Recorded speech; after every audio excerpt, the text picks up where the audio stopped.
कौन करेगा इंडिया का नेतृत्व? नीतीश को नेतृत्व देने से क्यों पीछे हटी इंडिया? क्या पोस्टर वार में फंसे इंडिया के पोस्टर बॉय नीतीश कुमार या कहानी कुछ और? देखिए पूरी रिपोर्ट।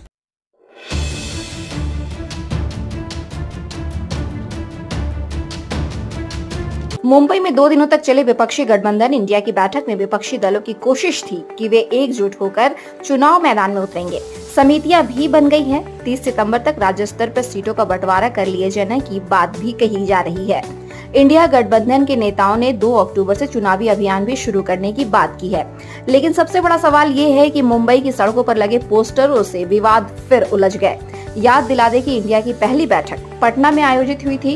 इसमें अरविंद केजरीवाल नाराज थे तो बेंगलोर की दूसरी बैठक में नीतीश लाल हुए। वहीं तीसरी बैठक में ममता ने तलवार खींच ली। ऐसे में सवाल सबसे बड़ा है कि महागठबंधन का नेतृत्व कौन करेगा।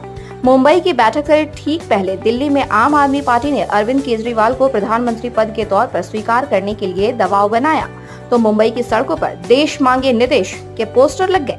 ऐसे में शिवसेना की ओर से संजय निरुपम राहुल गांधी को ही प्रधानमंत्री बनाने की मांग करने लगे।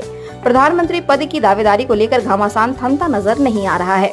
ममता बनर्जी के समर्थक भी पीएम पद की उनकी दावेदारी को लेकर ताल ठोक रहे हैं।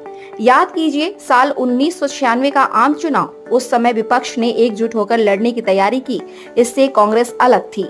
इस चुनाव में भारतीय जनता पार्टी सबसे बड़ी पार्टी बनकर उभरी, लेकिन उसे शिवसेना के अलावा किसी ने समर्थन नहीं दिया। तो फिर सरकार बनाने की जिम्मेदारी गठबंधन दलों के कंधों पर आ गई। उस समय लालू यादव, मुलायम यादव, शरद यादव, ज्योति बसु जैसे तमाम राजनीति के दिग्गज प्रधानमंत्री की दौड़ में शामिल थे। किसी के नाम पर बात नहीं बनी तो देवेगौड़ा के नाम पर सहमति बना। सरकार कितने दिन चली यह बताने की जरूरत नहीं। बाहर से समर्थन दे रही कांग्रेस ने ऐसा दांव खेला कि देवेगौड़ा का 1 साल पूरा किए बिना ही सत्ता से बाहर हो गए। कांग्रेस चाहती थी कि देवेगौड़ा के बाद उसके नेता के नाम पर सहमति बनेगी। बात बनी नहीं और इंद्र कुमार गुजराल पीएम बने, जो साल पूरा नहीं कर पाए। इतिहास गवाह है कि पहले जितनी बार कांग्रेसी समर्थन से सरकारें बनी हैं, उन सरकारों की जड़ नहीं जम पाई। चौधरी चरण सिंह, चंद्रशेखर देवेगौड़ा और इंद्र कुमार गुजराल की सरकारों का क्या हश्र हुआ बताने की जरूरत नहीं है। वहीं कांग्रेस के नेतृत्व में सरकार बनी तो उसने पूरे समय राज किया। मुंबई की बैठक में राहुल को छोड़कर 3 नाम और उभरे। शायद इसी कारण इंडिया गठबंधन का कोई संयोजक नहीं बन पाया। उसी कारण ही उप समितियां बनाने की नौबत आई। लोकसभा चुनाव में नरेंद्र मोदी का चेहरा है और विपक्ष का चेहरा कौन होगा अभी पता नहीं है। महागठबंधन का कोई संयोजक बनता तो वही चेहरा बन जाता। यही कारण है कि संयोजक के नाम की घोषणा नहीं हुई। कांग्रेस की ओर से संयोजक बनना विपक्षी गठबंधन के दूसरे नेताओं को पसंद नहीं, सिवा लालू के।